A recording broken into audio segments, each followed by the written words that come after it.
All right, joining us now is Alina Hernandez, managing editor of Newsmax.com. Big political news coming out today. Big announcement from George Pataki. Alina, out of all these stories, including the last one we just mentioned about Elizabeth Warren, which one has been gaining the most traction among Newsmax.com readers? Well, certainly the Elizabeth Warren did great for us, I think. I think people saw that, she's a capitalist, I guess, at heart. She was willing to make some money off of people who were losing their homes.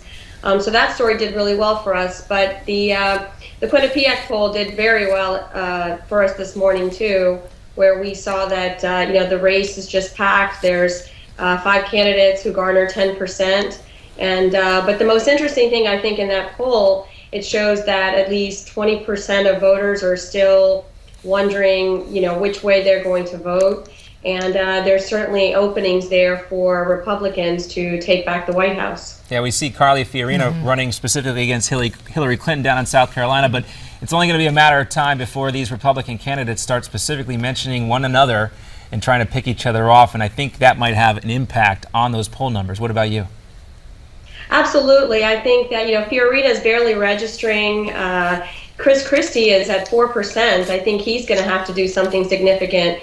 There's only going to be so many slots open in those debates, and you're going to have to make a mark and make it soon. What do you think the response has been to Pataki and Rick Santorum announcing?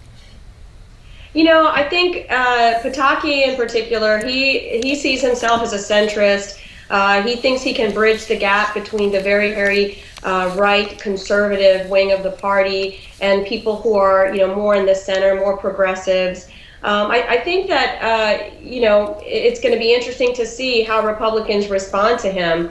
As for Santorum, I mean, you can't count him out. He was, sort of the next guy in line after Romney. So I think that he has a pretty good shot, and he certainly speaks to that very conservative part of the party.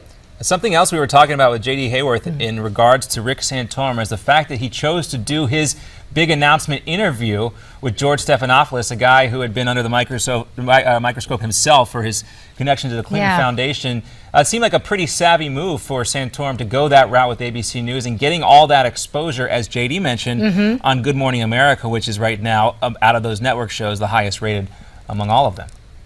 I think Republicans have learned very quickly that you've got to reach not just Republicans, but you've got to reach a broader American base. That means young people, that means working families, that means, stay-home moms, that means Democrats too.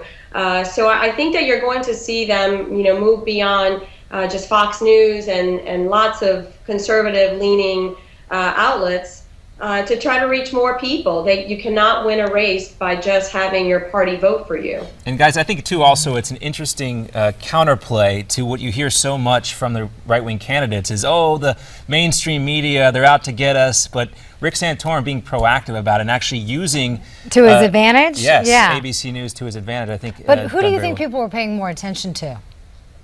Rick Santorum or Stephanopoulos? Well, I think if people were not going to pay attention to Rick Santorum and count him out, he may have done something to counter that based on his rollout of his election here. And everybody discounted Rick Santorum the last time around. Right. And he surprised everybody. Didn't that music video you played for me the other day, was that Rick Santorum? Oh, yeah. I wish we had that we could play that right now. Lena, I don't know if you've seen it, but it's basically... The Rick Santorum campaign song? Have you seen it?